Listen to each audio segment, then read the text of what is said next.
On this AVNation special, I sit down with Joe Way, CTS and PhD now, about his new book, Producing Worship.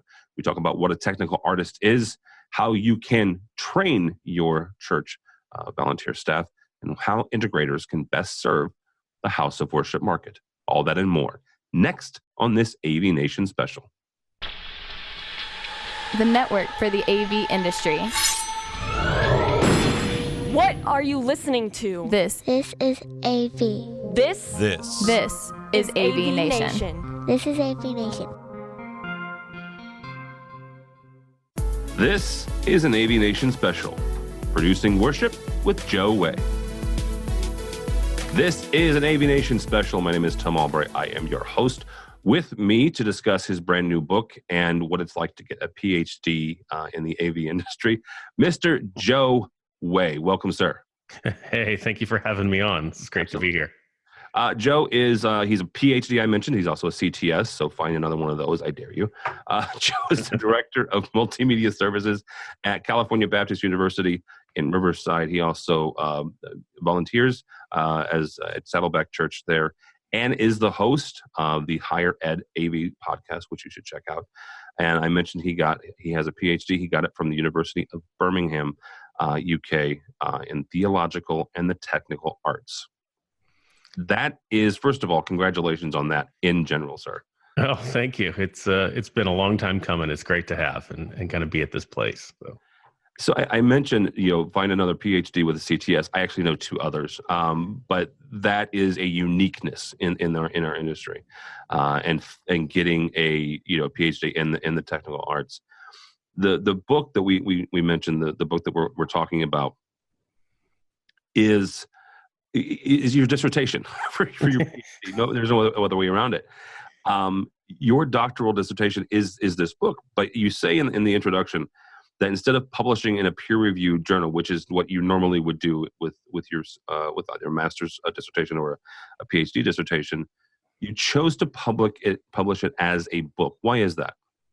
Yeah, because I really wanted to reach people, right? I mean, I know that, as, tech artists or AV people, especially those in the church, they're not going to pick up the latest, academic journal. They're not going to, pay these enormous prices for academic books. And the whole idea of my study was to be able to look at how, the church in general, houses of worship, use AV in the production of their services. So the only way I was going to be able to actually get this out for people at a price that would be affordable, and also just redacting the language to make it more, say less scholarly and more, straightforward, was to be able to send it out as a regular book. Well, the name of the book is Producing Worship. I probably should have started the interview with that. It's Producing Worship. How do people get a hold of it real quickly if they want to? Well, it is going to be available on Amazon starting next Tuesday, but that would be December 11th. And basically, you can go to producingworship.com, and the link is there to be able to check it out. Also, some in kind of previews of the various chapters are there as well. One of the things that you talk about a lot is this is a book. Correct me if I'm wrong, but when I was reading it, it's a book for the church production market. Is for technical artists, as you label them. How would you describe the state of the church production team today? Are they all artists? Oh gosh, that's a great question, because if you think about kind of where this has gone, right? I mean, if you walk into any of the mega churches around the country, and it doesn't even have to be a mega church anymore, you see all this AV stuff that can put a lot of studios to shame, right? And you have people who are now coming in that aren't trained AV people, and actually running this and creating full productions that could be on par with pretty much anything out there. But that wasn't always the case. I mean, if you think, gosh, just a decade or two ago, we know that tech artists for the church were probably not held to the highest esteem, right? They were doing this equipment and doing some pretty poor quality things with it. But now that's changed. getting more who are attending conferences and attending professional trainings and getting their own certifications in order to bring a level of professionalism to it. And so to me, that starts to become, the technical artist, because you're using your craft, wanting to perfect it. And then, it is an art, right? Even though if we're looking at it from, either an integration side, or if we're looking at it from kind of the straight business side, it can just be black boxes. But once you start looking at it from the content side, you become an artist.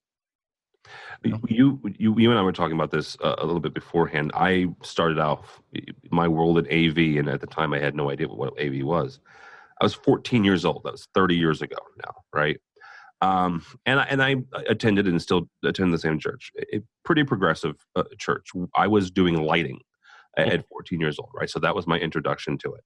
I want to read a quote that you pulled from John Dyer of Dallas Theological Seminary. He notes that some church leaders consider technology, quote unquote, necessary evil that we use until Christ returns, end quote. Why do you think some leaders think it's evil? Well, because it can be done poorly, right?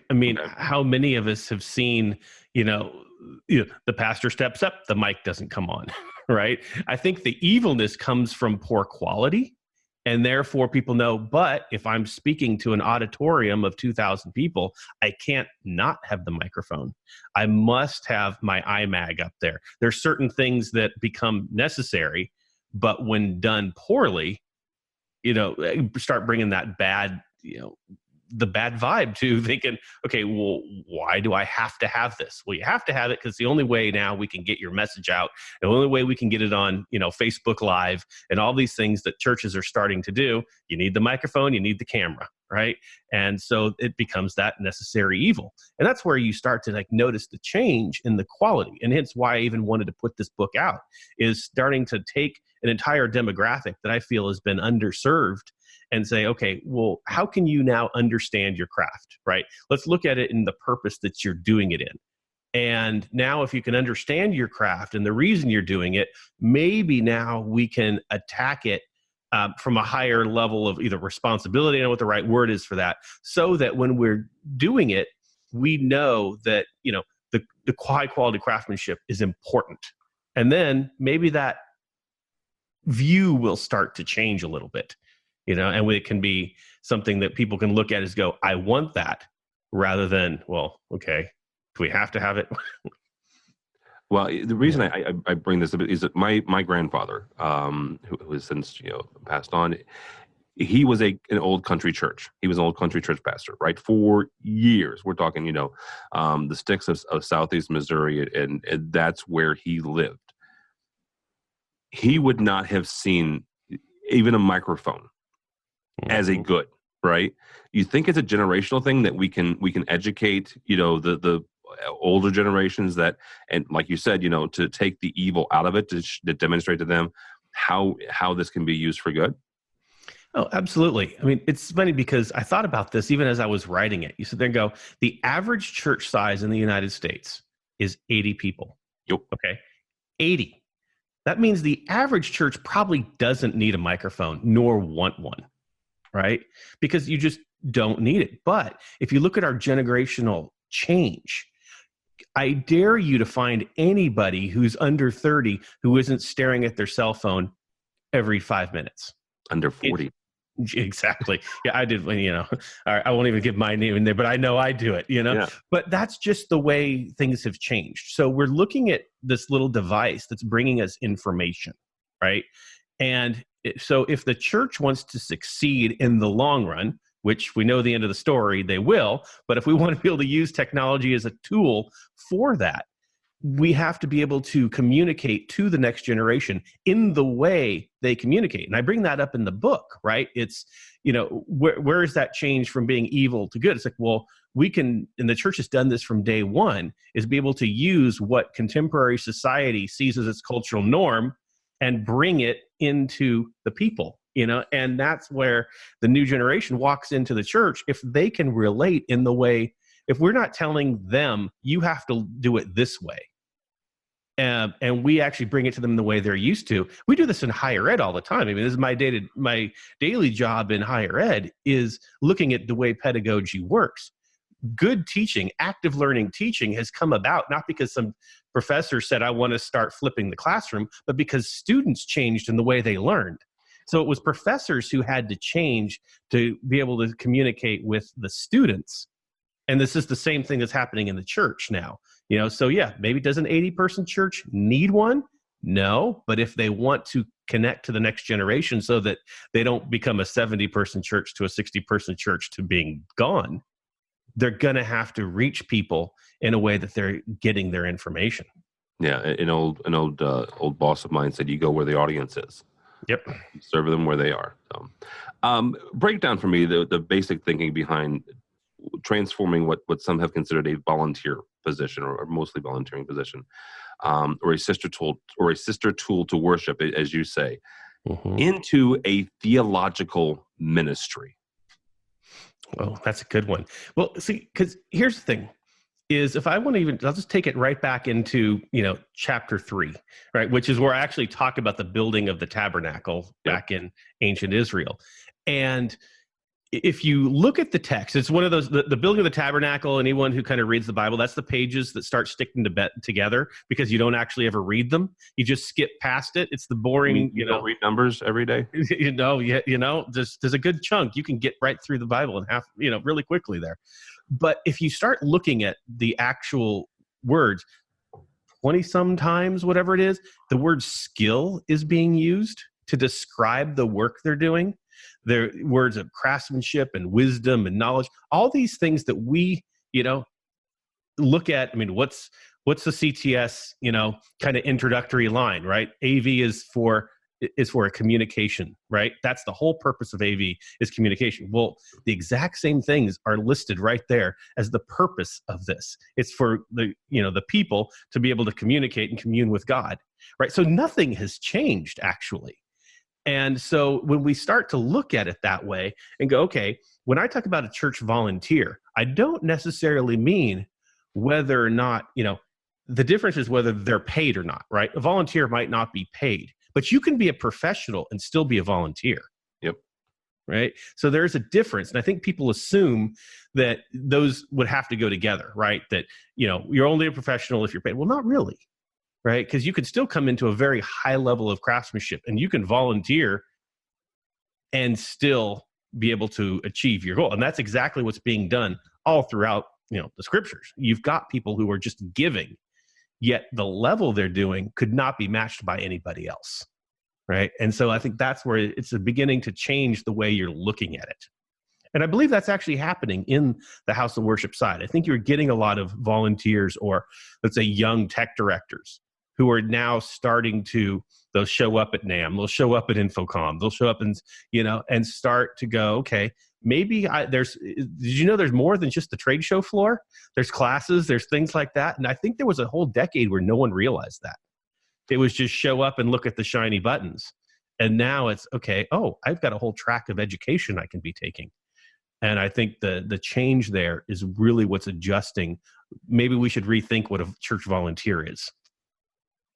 Yeah. That's actually a really good thought right there. It's rethinking what a church volunteer is. How do you get that through then? Not only through the leadership of the church, whether that's the senior pastor or the senior tech director or the music director, whoever kind of oversees that, but also filter that down into the volunteer staff. Well, I think it comes to understanding the importance of it. And this is something that, not to give away much of the conclusion of the book, but here's one little point that I end up making. A lot of times we think of, the technical artist as the person who mixes the worship service, right? Mixes the band. And then, the band walks off and they're done. The pastor comes up. But the tech artist never actually leaves. The guy at the soundboard doesn't go back to the green room when the worship is over, right? He has an important role when this is being done, right? All throughout it. So I think when the senior pastor realizes, wow, I still need this person. And what they're doing is key to the way that my message is getting out and we bring the communication together. I mean, I think too, we all know this, that AV people can kind of be the most negative person in the room quite often. We are the department of no.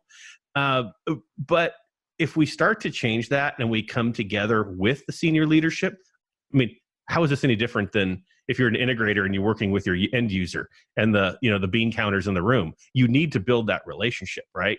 So if we build that relationship and then we focus on, hey, look, I'm here to support what your vision is, and I have great tools to be able to do so. And we build that bridge. Now we can start to change and adjust what, how they're viewed, and to be able to get them in the room early, right? And I think that's a lot of what happened is when you brought AV into the church world. I mean, gosh, we still complain about it in commercial integration, right? The AV guy is the last one to bring in, right? Architecture plans are done, everything is done, and now, walls are closed. And like, wait, what do you mean you have to hang speakers? You can't block my beautiful mural. But so a lot of it's no different. But if we start to build the communication, and I think that this is a place where House of Worship could actually take the lead, because they work day to day with senior leadership, right? And I think maybe that's something a lot of the mega churches have already gotten right, because there's so much focus on, they're talking about, planning for Christmas services in June, right? Easter poll is done and they're already looking at this. So those conversations are being had. Well, maybe, top to bottom, those are things we should start to think about and get ourselves in the room early. And I'd love to see, the church tech people be able to define our entire industry by knowing, hey, I've built my relationship and it thrives because of it. How great would that be for all of us? Oh my gosh, yeah, absolutely. For everybody from the pastor all the way through the person sitting on the last pew. So in chapter 2, you run through a pretty impressive history of music and worship, and not just prototypical Christian worship, but other religions as well. I think you started out with the Egyptians, and the only reason for music in the Egyptian religious structure was, or the Egyptian culture was, for the worship of their gods. Mm-hmm. Do you have what line or correlation is there between how humans used music in their faith in ancient times to today and how we use it? Well, I don't really think there has been a change, right? Other than purpose, right? You could say that we get much more just general entertainment out of music, right? But look at the entertainment industry. You know who can use music the best? Disney, right? Look at the way they can, or, films know how to use music to stir emotion and to drive your thoughts in a certain way. And that's exactly how the purpose of the church is today, right? When you do a worship set, the whole idea is to get your mind from the street to pointing toward God and pointing toward what the message is going to be. And that's exactly what used to be done in the Egyptian times of Phoenicia, all throughout the Middle East, is music what knew that, and actually I point this out, a quote from Aristotle in the book, is that he realized that, the idea of technology is not just that it's a tool, but it has, rhetorical, purposes. In other words, you can influence thought through technology. Well, gosh, duh, right? Isn't that exactly why we do what we do? But maybe we don't think of it in that way because we're still thinking about it in entertainment terms and not as much in ideas that what we do influences people's actions and thoughts.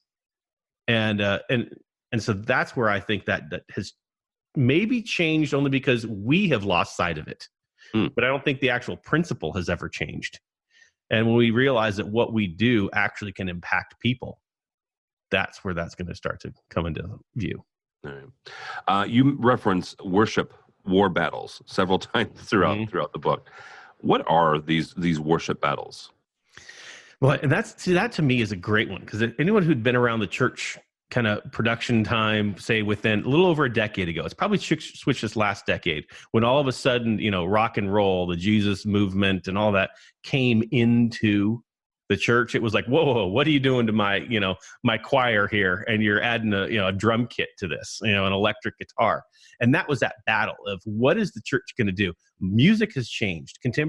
You've got rock and roll. People are not listening to classical hymns anymore. So, okay, what are we going to do with this? And that was the biggest fight that had been done is the church going to say no to it, or is it going to embrace it? I mean, here's the thing. It did embrace it, right? That is exactly what is going to happen, right? If you walk into a normal church, you hear contemporary styles. Again, it's right back to what I said. The church has now embraced modern, cultural ways as its method for, sending out the word. And now this is exactly what AV is going through. See, worship leaders had to do it 20 years ago, but they did it by making sure they stayed biblical. They proved to their pastors that, hey, I might have a rock song, but here's the lyrics. They're still straight out of scripture. And now people are relating to this. Well, now as AV people, we have to do the same thing, right? Because going back to what I said, with poor quality, with things where maybe we didn't really prove that it was something that could be useful. But now if we can then step in and say, hey, we have a battle going because some people still say we don't need this, but we can show that, if I can use my colors to magnify what the song, if I can use camera angles to be able to, now demonstrate, just as Hollywood does, right? To give a greater impact to what you're presenting. I can send your slides out. Just those things. I mean, I think the direction of everything is going online, and which of course is no duh. We know we're moving that direction. But, if we can say, hey, I've got a tool for you that your message can't not only be heard by these 60 people in the room, but 600 people or 6,000 people. I mean, that's not just, growing your church. That's, getting out the word. I mean, the whole purpose is to get their message out to people. Well, if you can magnify that, that's exactly what our role is. And that's the big challenge for, church tech people, is to embrace that, and fight for that. Yeah. It's funny that you mentioned, the 20 years ago, in 2001, Newsweek had a cover story. And I was still back in radio in a news talk station. And we took this cover and ran with it. And actually interviewed one of the singers from DC Talk.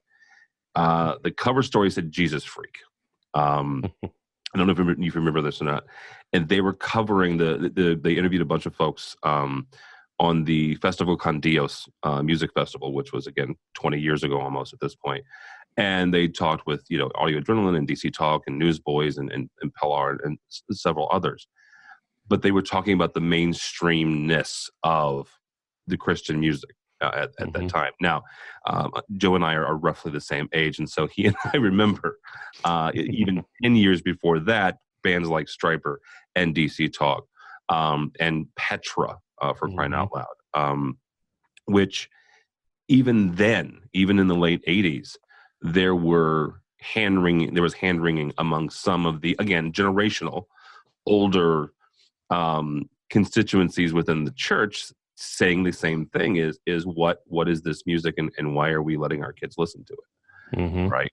But I think some of this is, and you can agree or disagree on this, it's also a leadership change, right? Where 30 years ago, you and I were teenagers, right? And we were the rebellious ones listening to this Christian rock. And now, some of us are in positions of leadership within the church, and some of us are pastors. I mean, a guy that I grew up with in Central Illinois, he's a lead pastor out in California. He's our age, and so those people, those young men and women who grew up with this music have actually, again, grown up with it, and they see the benefit of it. And I think that's actually also helping to change some of the mentalities of folks who may push back against it. So. Yeah. Wait, so what you're saying is that kids have a tendency to want to listen to different things than their parents and grandparents? God loves Southern gospel, but I really don't. And yeah, my dad still loves Bill Gaither, and I'm sure he's a nice guy, but just not my cup of tea.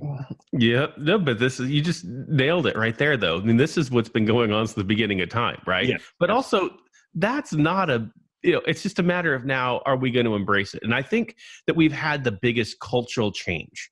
I mean, if you think back, and I sit there and go, okay, I can fly from here to the UK. Like basically, I'm sure there's a flight going out in probably an hour. By the time I could get to LAX and I could be having dinner, out in the UK tonight, or, maybe breakfast with the time change. I was going to say, yeah, but time change. But nonetheless, okay, you couldn't do that 150 years ago. Right. But so we think of our time as almost being the way things always were. And that's even a point I make very early in the book when people say, well, I'm traditional. And I do this, really? How traditional are you?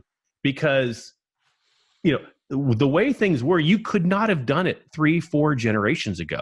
Yeah. And so you can only be as traditional as you can remember. And so maybe we have to rethink that, things are always changing. And that's not a bad thing, right? I mean, and that's where, especially as AV, we can't get comfortable, right? As soon as we do it, every time we do an install, and I do this all the time, we just opened up 2 brand new buildings on campus, and I'm sitting here going, oh, I really wish I did AV over IP on that. But, I couldn't have imagined that 2 years ago when I was designing the system.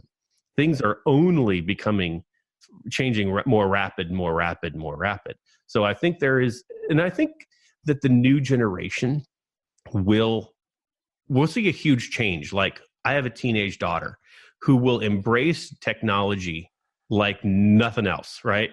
And so what's going to happen is when her generation, or maybe the next generation after, are now in our roles, I mean, it's going to be scary good, because they're going to be fearless with their technology and just say, let's test this. Let's see what we can do. Where we still, maybe in our age, we still want to hold on to what's secure. Maybe I want to make sure I got a good, solid point-to-point connection, so this doesn't fail. They'll be like, yeah, heck no, let's go for it. Let's try it. And that's just a big cultural shift that I think is going to just rock our industry and rock the church. I mean, I noticed that. I note that right in the book, that we got to rethink what we think of as traditional. Yeah, absolutely. As we wrap up here, you mentioned this before, but you were in chapter 3 talking about Bezalel, and I may be mispronouncing his name, but the lead kind of architect, the lead construction person for the temple, or for the tent under Moses. Why do you think today's technical artists are the modern version of Bezalel? That's great, and you nailed the pronunciation there. Good job. You know what? You get gold star for the day on that. So, I mean, and here's the thing: the parallel is there, which is really what was amazing to me when I first sat down to, I knew what direction I wanted to move in when I sat down with my dissertation. I knew that there was an underserved demographic, right? But I honestly had no idea what direction it would take. And so I thought, all right, let me just throw this out there and see where there are parallels. And it was just like, I noticed the pages that stick together that no one reads. And it's amazing how when you start taking the qualities that are noted of the person, right? Because if you ask probably the average, I'd say even the average, average church person, but, take the average person and say, who built the tabernacle? They're going to say Moses did. Right? Anyone who has, normal Sunday school person will say Moses did. They will not say that it was Bezalel and was just in the Aholiab and they're added workers. And so you realize that he's been kind of washed away through history.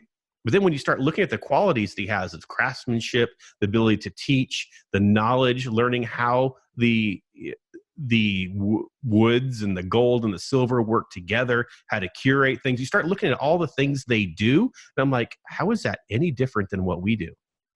Right? We have to learn the craft. If you're an audio guy, you have to know how frequencies work. You have to know how compression works. You have to know your EQs. There's so many things that go into not just plug in your mic and then turn the mains up, right?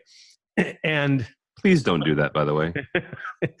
Sadly, you see it too often. No, but, and so I thought, wow, that is amazing how the parallel is there. Now, we're not using the same things, which is one of the things I do. When I bring the verses, I skip all the stuff that they make, the lampstands. I don't talk about that because that's less important than the actual, way they're doing it.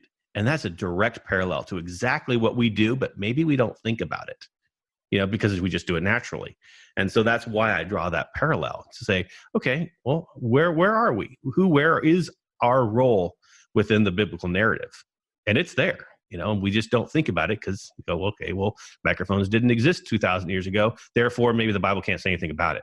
Well, maybe we got to rethink that. Yeah, that's actually a really good point. And that leads us into our next one. You talk a lot about making sure that the technical artist understands what they're doing and making sure that they understand not just, the technical part of being a technical artist, but also the how they're being used to kind of further the gospel. Bring this around to the majority of AVNation's audience. The majority of our audience is integrators. A lot of these folks may or may not be religious, that either wherever they land on that, but they still serve the house of worship market, right? Mm-hmm. How do those folks get out of those within the church, those technical artists, their desires, right? How do they communicate with the church's Bezalel?